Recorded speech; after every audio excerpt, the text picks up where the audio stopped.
আজকে আমি আপনাদের সাথে শেয়ার করব কিভাবে ঘরোয়া উপকরণ দিয়ে খুব সহজে একটা চিকেন স্যান্ডউইচ বানাতে পারবে।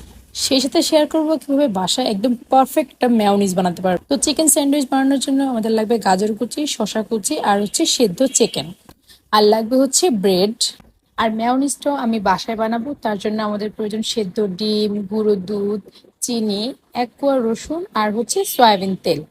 ফার্স্টে ব্লেন্ডারে একটা সিদ্ধ ডিম দিয়ে দিব, তারপর দিয়ে দিব 1 চামচ গুঁড়ো দুধ, 1 কোয়া রসুন, চিনি আর সয়াবিন তেল।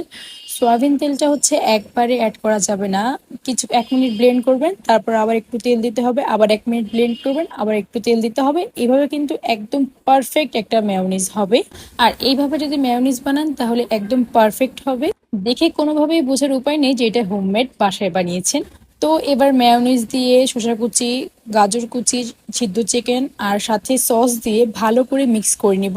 দেওয়ার পর দুইটা ব্রেডের মাঝখানে পুরটা ভালো মতো দিয়ে মাঝখান দিয়ে এভাবে কেটে নিব ত্রিভুজ আকৃতির।